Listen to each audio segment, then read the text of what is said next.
entran en la obligación de ser felices y de hacerse felices. Cordial saludo a nuestra querida audiencia. Bienvenidos a este programa Al Abrigo del Sueño, en el cual ustedes muy amablemente y fielmente nos acompañan cada semana. Hoy, como en los programas anteriores, vamos a seguir comentando con mi compañero Eduardo algunos de los cuentos del padre Rafael. Recuerden que en los anteriores programas les he indicado que la Escuela de Medios de la Facultad de Ciencias de la Comunicación hizo hace unos una radiodramatización de algunos de los cuentos del padre Rafael. Y hoy traemos uno que se llama El Minero. Y entonces vamos a escuchar el audio, que hoy es más que dramatización, es un relato oral. Así está, digamos, el cuento, que es más o menos breve. Y luego de escuchar este relato, vamos a hacer comentarios con mi compañero Eduardo. Cordial saludo. Gracias, Hans. Estamos en un tema muy interesante, el minero. Mire que el tema de la minería ilegal es un problema complicado aquí en Colombia, pero también la minería legal también es otro problema. Más grande, con mucho más equipo. Pero bueno, vámonos a escuchar este relato de este cuento del padre Rafael García Herreros. El minero. El minero va todos los días en silencio. A nadie ama, en nadie piensa, sino solo en su propia mina de oro, en su mina de esperanzas. Su abuelo le aseguró que la veta era opulenta y su padre se lo juró también. Pero había que trabajarla. Quizá a los 100 metros, tal vez a los 500 hallaría el filón dorado. Y el minero se consagró con todas sus fuerzas, con todos sus bríos, con todos sus músculos. Para él no había gustos, ni fiestas, ni sol, ni luz, solo la mina como una obsesión, como una locura. Antes de entrar todas las mañanas, el minero se demora un momento, sin la menor duda de que ella colmará algún día su ambición. Pasaban los meses y los años se sumaban a los años. Consultaba los documentos paternos y todos le daban seguridad. Algunas veces, inmóvil de cansancio, se acurrucaba ante la roca dura y avara, clavando en ella su mirada. Pero sin una palabra de reproche, sin un acento de desconfianza. Tenía fe absoluta, tenía seguridad y volvía a su trabajo.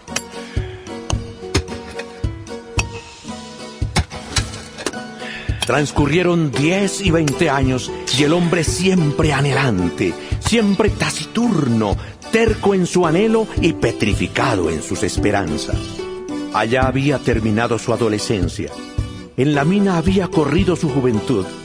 Nunca una sonrisa de amor a su lado, jamás un afecto que no fuera el de su socavón.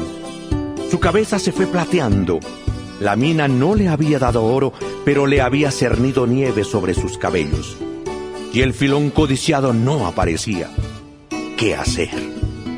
Llegó la edad flaca y temblona. El viejo caduco se apretaba los labios sin decir nada. Ir a buscar en otra parte trabajo.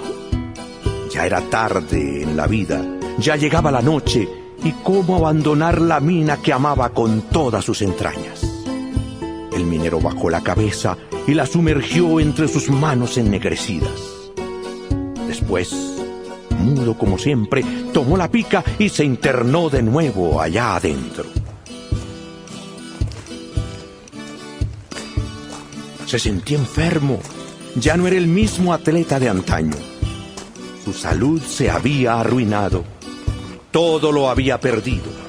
Lo único que persistía a pesar de todo era la esperanza flotando náufraga en su mar. El viejo quería que lo cogiera la muerte al pie de la roca como a un vencido al lado de su bandera. Lo terrible no era morir. Lo terrible era caer sin haber logrado lo que había buscado 48 años. pero quería terminar para que sus huesos blanqueados con el tiempo en ese zanjón dieran testimonio de su empeño y de su suerte.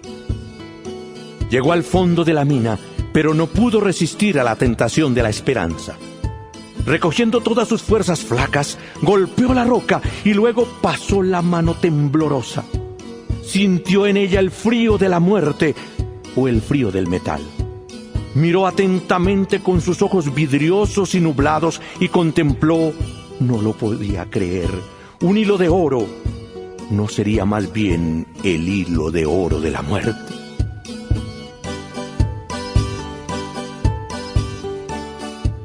No se había engañado. Tarde o temprano la hallaría. Siempre se lo había dicho el corazón. Había que trabajar, había que persistir y esperar hasta la tarde. Dio 2 o 3 piquetazos más y rompió con ello el tabique que lo separaba del tesoro. Sus ojos, acostumbrados a la perpetua oscuridad, se ofuscaron como ante un horno de fuego deslumbrante.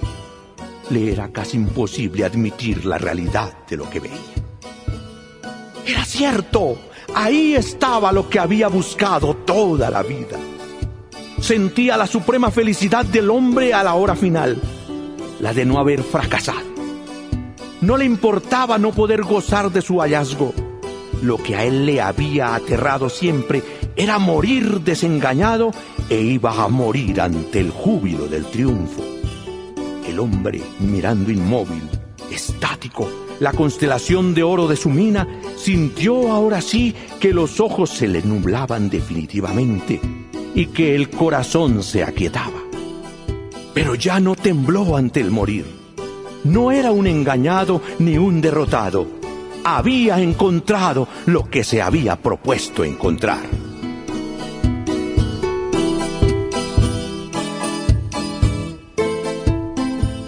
¿No es este cuento la historia íntima de los que buscan a Cristo y en la oscuridad y en el silencio y en el dolor lo anhelan perpetuamente?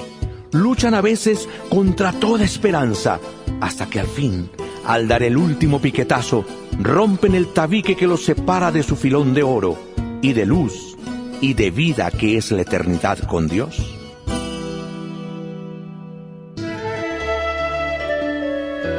Acabamos de escuchar el relato, la narración de este cuento del padre Rafael que se llama El Minero. Vivo asombrado de la capacidad que el padre tenía en palabras de describir las situaciones como una fotografía en palabras. Y así comienza el relato. El minero va todos los días en silencio, a nadie ama, en nadie piensa, sino solo en su propia mina de oro, en su mina de esperanzas. Su abuelo le aseguró que la veta era opulenta y su padre se lo juró también, pero había que trabajarla. Quizá a los 100 metros, tal vez a los 500, hallaría el filón dorado. Como podemos apreciar, era como la tercera generación de mineros. Habla del abuelo, del papá y de él, y que le aseguraron que había una veta en esa mina, y por eso él seguía insistiendo en robarle a la montaña sus tesoros. Una tradición de familia que él creyó, él aceptó, él asumió, y va a estar trabajando, va a dedicar la mayor parte de su vida, de sus pensamientos, de sus energías, a cumplir esa tarea, a buscar ese sueño, esa ilusión, ese tesoro que espera encontrar al final de su trabajo. Y por eso expresiones como la siguiente: y el minero se consagró con todas sus fuerzas, con todos sus bríos, con todos sus músculos. Para él no había gustos ni fiestas, ni sol ni luz, solo la mina, como una obsesión, como una locura. Entonces, noten ustedes que esta es como una gran metáfora de la ambición. O sea, no, para ese minero que está narrando el padre no había más. La ilusión de encontrar la veta es casi como una obsesión, dice el padre. O sea, era una loca obsesión. de estar buscando la beta y poner o relativizar todo lo demás, su vida personal, su vida familiar, la relación con los demás. Estaba obsesionado en encontrar ese filón dorado, esa beta que le habían pronosticado su abuelo y su papá. Y ese trabajo tan fuerte, tan duro, porque el trabajo de la minería no es un trabajo fácil, es un trabajo difícil. En estos días mostraban alguna mina aquí en Colombia de una empresa que más o menos tiene organizada su producción, y realmente, por lo menos a mí me parecía espeluznante que estas personas bajaran 200 metros. Sí había, pues más o menos mantenía uno, pero permanentemente escuchamos en nuestro país que se derrumbó, que hubo una explosión en la mina. Acordemos el famoso caso aquel de los mineros en Chile, que estuvieron no sé cuántos días, 33 mineros. Los 33 mineros de Chile, que estuvieron no sé cuánto tiempo, y ese país todos pendientes en el mundo, yo me atrevería a decir, pendiente de que pudieran salir, de que con vida, de qué pasaba con sus ojos, de qué pasaba con su existencia. Entonces, estamos hablando de una situación y de una obsesión muy fuerte, y de un trabajo muy duro, exigente, que demanda de las personas una total entrega, un agotamiento de sus fuerzas, como aquí lo señala precisamente, y dice que pasaban los años y se sumaban a los años, 10, 20 años, y el hombre siempre anhelante, siempre taciturno, terco en su anhelo y petrificado en sus esperanzas.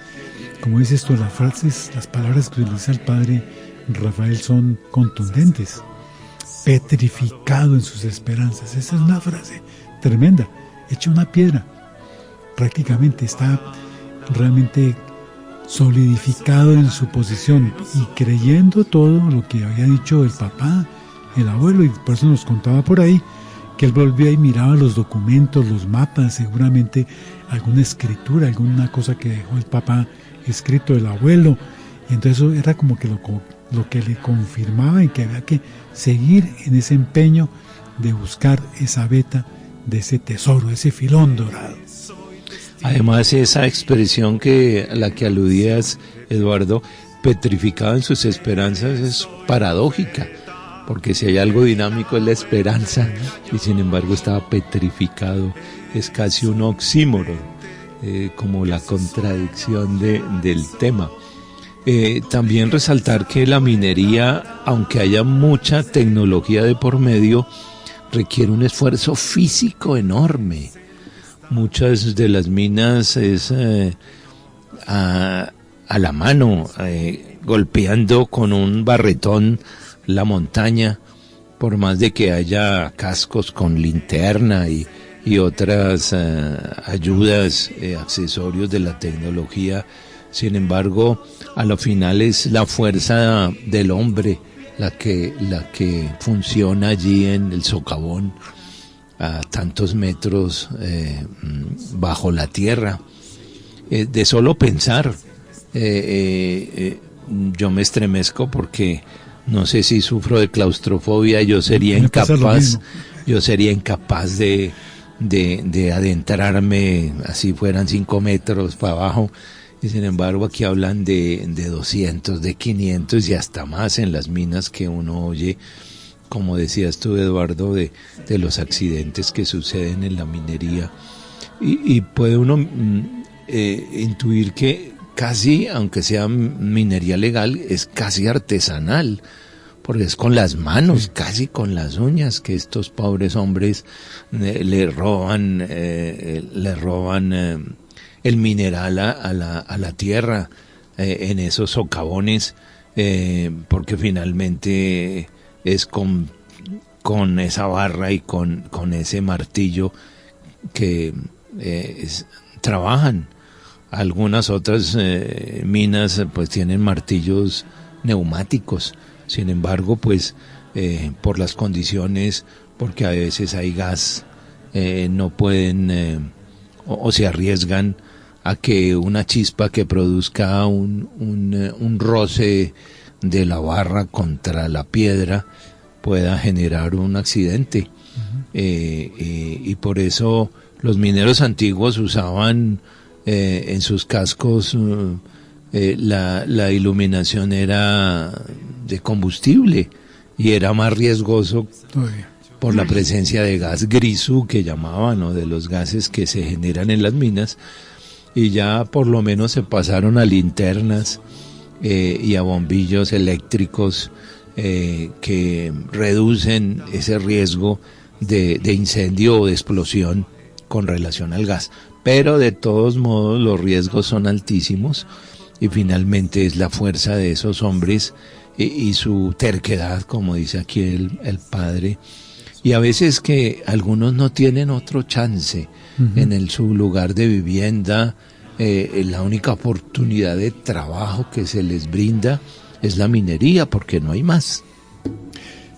Diferente es la situación que tú anotas de la tecnología cuando son minas a cielo abierto, porque allí entonces sí entra la maquinaria y hay una posibilidad diferente.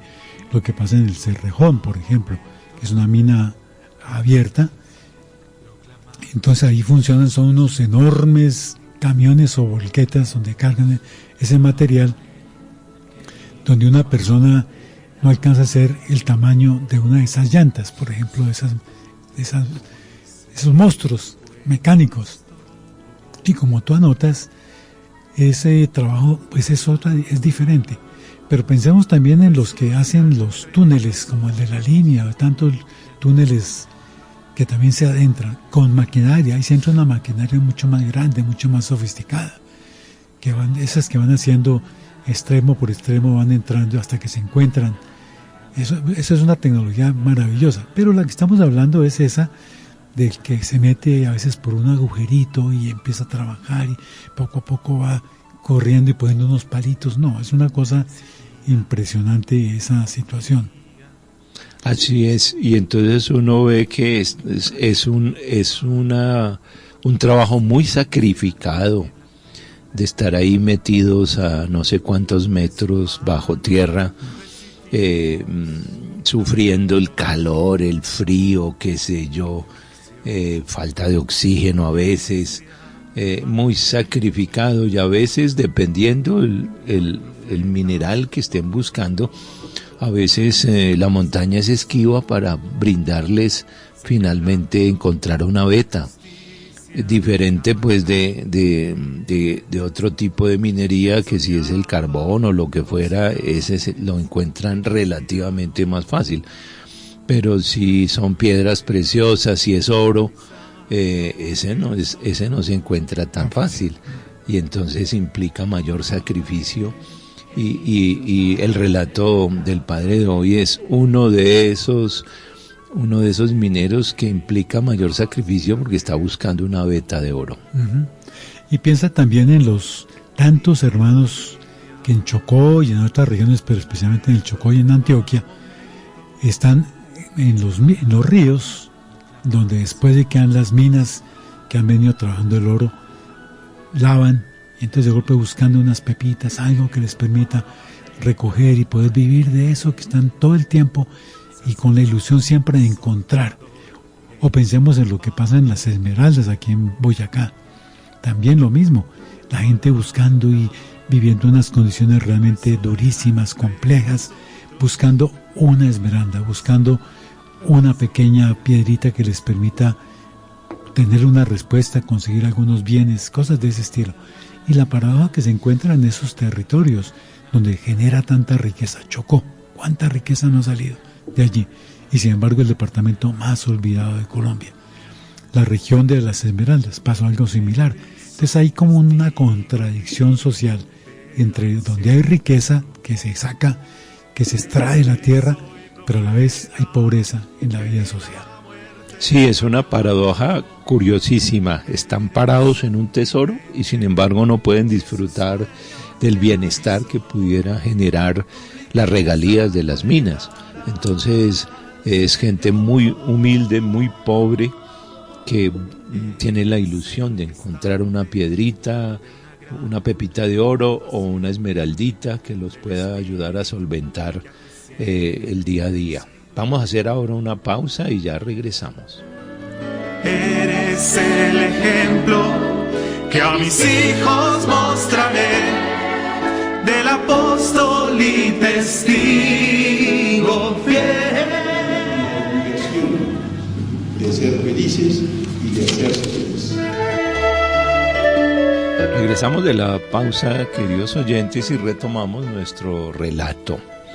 Ese trabajo físico tan duro pasa factura, y entonces muchos mineros se enferman por lo que inhalan en el socavón, o si hay gases, se enferman muchos de los pulmones, otros tienen otro tipo de impactos en la salud, y entonces todo producto de su trabajo en la mina. Y por eso también el padre aquí nos relata que fueron pasando los años y ya había terminado la adolescencia y también la juventud. Me voy a permitir leer ese parrafito. Nos cuenta el padre Rafael: allá había terminado su adolescencia, en la mina había corrido su juventud. Nunca una sonrisa de amor a su lado, jamás un afecto que no fuera el de su socavón. Su cabeza se fue plateando, la mina no le había dado oro, pero le había cernido nieve sobre sus cabellos y el filón codiciado no aparecía. ¿Qué hacer? Llegó la edad flaca y temblona, el viejo caduco se apretaba los labios sin decir nada. Ir a buscar en otra parte trabajo, ya era tarde en la vida. Ya llegaba la noche. ¿Y cómo abandonar la mina que amaba con todas sus entrañas? El minero bajó la cabeza y la sumergió entre sus manos ennegrecidas. Después, mudo como siempre, tomó la pica y se internó de nuevo allá adentro. Seguramente esa era una reflexión que se hacía muchos días. Estaba afuera pensando si vale la pena seguir en la búsqueda. Tenía una ilusión, tenía un respaldo, unas cartas, algún documento, algo que han escrito el papá y el abuelo, y eso lo animaba a seguir buscando. Pero claro, como tú anotabas, el impacto del trabajo, de las condiciones tan duras, tan difíciles, y lo grave que me parece eso que anota el padre ahí, no había tenido un afecto, no ha tenido una sonrisa de amor a su lado, pues eso también hace que la vida sea más dura, más difícil. Y él nos cuenta más adelante que él tenía miedo de que la muerte lo cogiera al pie de la roca sin encontrar ese tesoro. Esa es una angustia, es una preocupación, y por eso entonces se anima a entrar, a buscar. Lo terrible para él sería no haber encontrado, no haber logrado conseguir ese filón, haber llegado a lo que había trabajado, a lo que le había dedicado toda su vida. Por eso entonces hay una frase ahí que me llama mucho la atención, que dice: quería terminar y que sus huesos blanqueados con el tiempo en ese zanjo dieran testimonio de su empeño y de su suerte. Quería que dar un testimonio de alguna manera de que había estado luchando, trabajando, sacrificando amor, amistad. Un ermitaño, un hombre dedicado solamente a su obsesión, como tú dices, tal vez enfermo, de alguna manera, de una obsesión tremenda que lo llevaba a ese esfuerzo tan enorme. Además del precio pagado en salud, también el precio emocional. Era un hombre solitario en este empeño de buscar el filón prometido por el abuelo y el papá. Con esa obsesión se quedó solo, y transcurrieron los años, no pudo formar una familia, estaba aislado de su propia familia por esa obsesión de buscar el oro. Entonces también ese es el otro precio, el precio emocional que tuvo que pagar este minero, además del precio de salud física por el esfuerzo ingente de estar martillando las entrañas de la montaña. Y entonces, por un lado, fueron pasando los años, precaria la salud y precaria la situación del corazón, porque estaba solo, sin amigos, sin pareja, sin familia. Entonces, más dura la situación de este pobre minero. Pero llega al final, nos dice el padre que logra penetrarse, adentra en ese socavón y luchando animado porque espera que ya está, siente que está próximo a morir y que no puede ser que se muera sin llegar a encontrar el tesoro. Y entonces nos cuenta que allí, con las pocas fuerzas que tenía, golpea nuevamente la roca, pasa la mano sobre ella y siente un frío. Pero la duda es si es el metal o es el frío de la muerte. Y entonces él se queda dudando, pensando si será esa ilusión, yo pienso, de un hombre que ha dedicado toda su vida, si será realmente el metal el que está sintiendo ese frío o será el frío de la muerte. ¡Qué dilema! Y entonces, pero nos dice aquí el padre Rafael, nos cuenta que no se había engañado. Tarde o temprano la hallaría.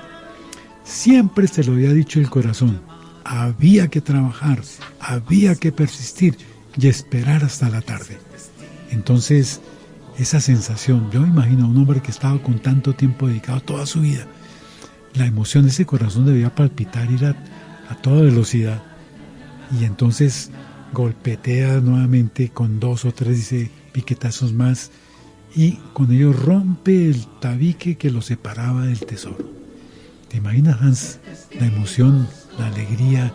Yo creo que lloraba de la emoción, como cuando uno, aquí me acordaba ahorita de lo que nos dice Jesús en alguna de sus parábolas, la mujer que perdió una moneda y empieza a buscarle, limpia la casa y mueve los muebles hasta que la encuentra, se emociona.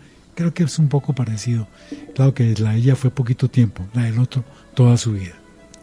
Y me llama la atención de este desenlace una expresión que usa el padre: no pudo resistir a la tentación de la esperanza por la que había trabajado tantos años, esa esperanza que lo había movido casi obsesivamente a buscar ese filón que le habían prometido su abuelo y su papá.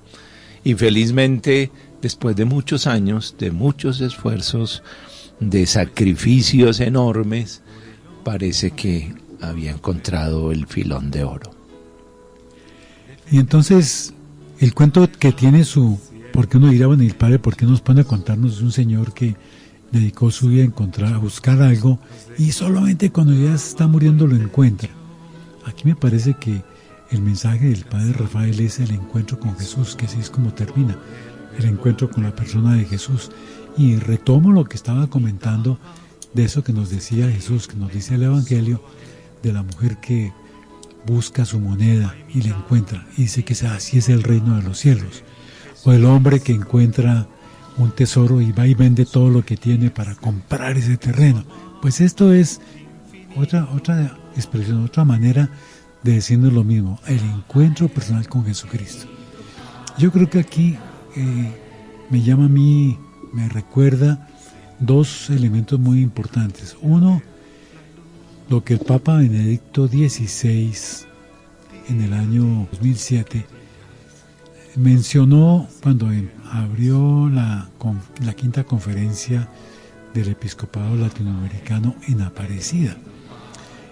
Una frase que él ya había dicho en algunos de sus documentos y que de alguna manera también hace eco de lo que en el Sínodo de América, mire, estoy hablando de 1999, ya parece muy lejos, 23 años atrás, cuando se reúnen los obispos de América convocados por el Papa Juan Pablo II en el sínodo de toda América, y el tema de ese sínodo, el documento sobre todo, fue el encuentro con Jesucristo. Y ahí se retomó esa idea importantísima que hoy está de alguna manera dinamizando todo el esfuerzo de la evangelización, el encuentro personal con Jesucristo. Él es el tesoro, Él es el reino de Dios, es como lo que este hombre busca a lo largo de toda su vida, a la cual le dedica todos sus esfuerzos, y que dice el Padre aquí, yo creo que sería también la experiencia que tuvieron los apóstoles en la transfiguración, esa revelación de Jesús, cuando Él dice, el hombre mirando inmóvil, estático, la constelación de oro de su mina, sintió ahora sí que sus ojos se le nublaban definitivamente y el corazón se le aquietaba. Así sintieron seguramente los apóstoles viendo esa manifestación de Jesús tan impresionante. Entonces el encuentro creo que es el tema que nos quiere decir el Padre Rafael, persistir a lo largo de toda nuestra vida para encontrar a Jesús. Yo creo que esa es la gran moraleja de este cuento. Por un lado, la esperanza en la cual no desistió este hombre, y la perseverancia, porque casi obsesión hasta que encontró el filón de oro. Y leyendo este desenlace, esta conclusión del cuento, se me vienen a la mente dos frases de San Agustín. Señor, nos creaste para ti, y nuestro corazón andará siempre inquieto mientras no descanse en ti. Esa es una de las frases. Y la otra frase, que también tiene que ver un poco con esta insistencia del minero: tarde te amé, hermosura tan antigua y tan nueva, tarde te amé y tú estabas dentro de mí y yo fuera. Entonces es un poco el premio a la esperanza y a la perseverancia en este relato del minero. Y como tú muy bien dices, Eduardo, es el encuentro con el Señor Jesús. Es como el gran premio al sacrificio, a los desvelos, al esfuerzo físico, mental, emocional, en el caso del minero, y al final de sus vidas, ya casi sin fuerzas, pues logra felizmente cristalizar el objeto de su esperanza y de su perseverancia, que fue encontrar el ansiado oro.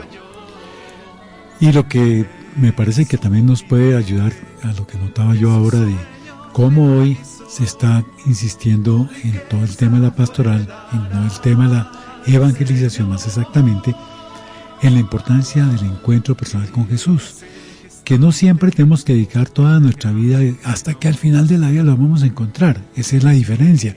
Hoy lo podemos encontrar muy fácilmente, y por eso el Señor siempre quiere que lo encontremos. Él está dispuesto más que nadie, pero se necesita que nosotros queramos buscarlo y se necesita que estemos dispuestos a abrirnos a Él. Entonces, por eso hoy todo el esfuerzo que se está haciendo con todo el tema del primer anuncio, del querigma, de volver nuevamente a las fuentes, de retomar la palabra de Dios, buscar el encuentro con Él, la invocación con el papel del Espíritu Santo, que es el que nos ayuda en un momento determinado a que ese encuentro se haga realidad. Si alguien tiene deseo que lo encontremos, es el mismo Jesús. Entonces ahí hay toda una tarea que es muy importante, y esa tal vez rescataría todo el relato del Padre Rafael como ese anhelo, esa inquietud, esa tensión hacia el encuentro del tesoro. En el caso nuestro, que ese encuentro hay que estarlo reencauchando, revitalizando, haciéndolo realidad todos los días. Esa es la tarea que nos corresponde y la que nos da sentido a nuestro día a día. Y tenemos una ventaja frente al minero, y es que el Señor se atraviesa siempre en la vida, o sea, es el encontradizo. Él solo necesita que abramos el corazón y afinemos el ojo para verlo en las circunstancias, en las personas. Él siempre se hace encontrar, a diferencia pues de este minero que al final de sus días, ya anciano, sin fuerzas y casi desesperanzado, sin embargo tiene la recompensa. A diferencia de ese relato, nosotros siempre podemos encontrar al Señor porque el Señor está ahí. A veces no lo vemos, a veces no lo percibimos, pero si afinamos con la ayuda del Espíritu Santo, si afinamos el corazón y el oído y los ojos, podemos percibirlo a Él en nuestra vida, en tantas circunstancias, en la voz de alguien que pida ayuda, en la necesidad de alguien que quiere que lo escuchen, que necesita compañía, que necesita un consejo. En tantas circunstancias de la vida encontramos al Señor. Entonces Él nos da oportunidades múltiples para poderlo encontrar. Sin embargo, a veces tenemos duro el corazón y nublada la vista y él pasa a nuestro lado y no lo vemos. Entonces pasa un poquito como los discípulos de Maús en primera instancia, que el Señor caminaba con ellos y no lo reconocieron. Sin embargo, si afinamos la fe y afinamos el corazón, es probable que lo reconozcamos y nos encontremos con Él. Hay uno de estos relatos que me parece muy oportuno para este momento, y es el de un abad de un convento que estaba preocupado porque él percibía que en la vida de ese convento, de esa comunidad, pues como que no había suficiente amor, suficiente fraternidad. Las cosas se hacían como por cumplir, como por que había una norma que decía que había que hacerlo, pero él no captaba que hubiera suficiente dinamismo, vitalidad, compromiso en eso.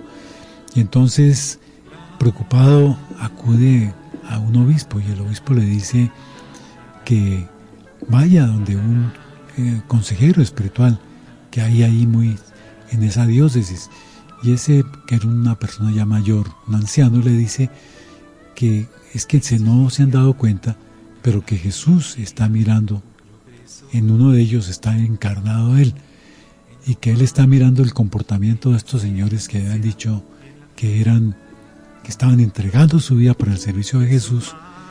Y entonces Él va y les dice Él reza como preocupado, les cuenta a todos, los reúne a los de la comunidad, les dice exactamente eso, que Jesús está presente en uno de ellos, que Él no sabe cuál es, pero que en uno de ellos está encarnado Jesús. Y entonces todos empiezan a pensar, yo quiero que el Señor me reconozca y que valore lo que he venido haciendo. Y entonces la vida cambió, porque todos descubrieron que Jesús estaba posiblemente en alguno de ellos. Entonces, ese punto que tú estabas anotando. Nos cuesta muchas veces trabajo pensar que en ese hombre que está tirado en la calle, drogado, también está Jesús, y que necesita de nosotros. Entonces, como tú dices, Hans, oportunidades hay muchísimas de encontrar a Jesús. Tenemos que tener la disposición, pedirle al Señor que nos ayude a que lo encontremos, a que se abran nuestros ojos, que como dice el Principito, lo esencial no se ve con los ojos, sino con el corazón.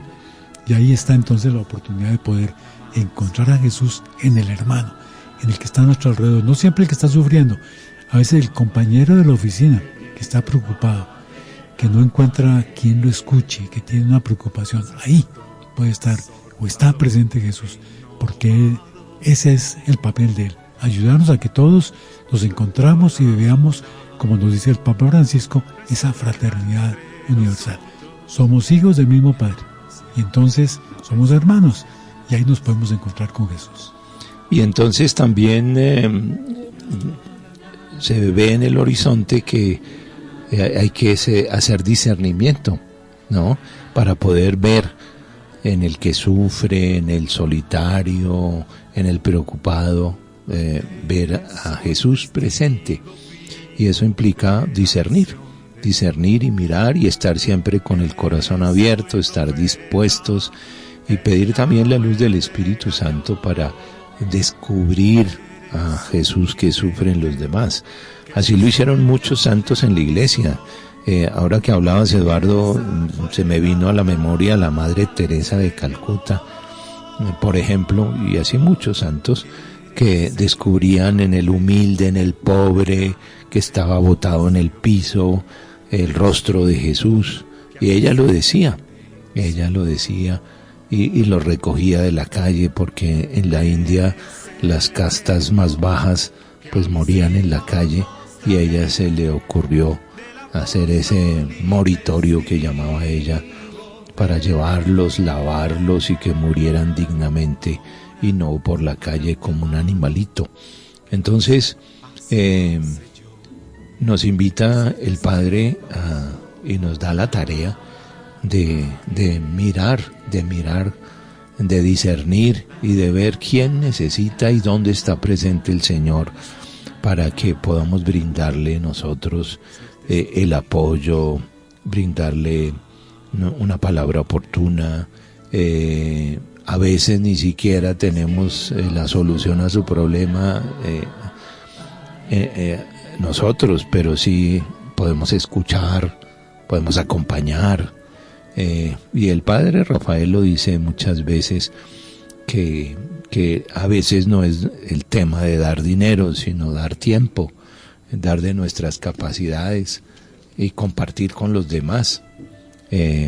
Porque a veces la gente cree que solo la ayuda es monetaria, y no siempre. Y podemos ayudar de muchas maneras. El padre Rafael dio testimonio de eso precisamente.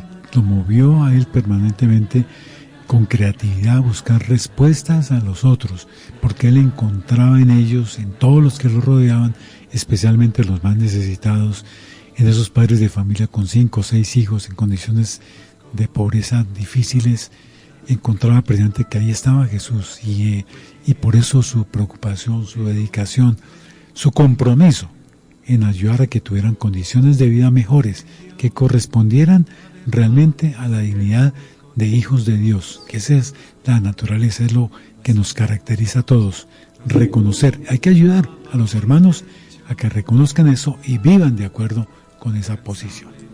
Y pienso que el párrafo final de 4 líneas sería brocha de oro de este programa. ¿No es este cuento la historia íntima de los que buscan a Cristo y en la oscuridad y en el silencio y en el dolor lo anhelan perpetuamente? Luchan a veces contra toda esperanza hasta que al fin, al dar el último piquetazo, rompen el tabique que los separa de su filón de oro y de luz y de vida que es la eternidad con Dios. Recuerden, queridos oyentes, que este es un programa realizado por el Centro Rafael García Herreros de la Facultad de Estudios Bíblicos, Pastorales y de Espiritualidad de Uniminuto. Agradecemos su amable sintonía y los esperamos la próxima semana. Querías proclamar siempre a Jesús.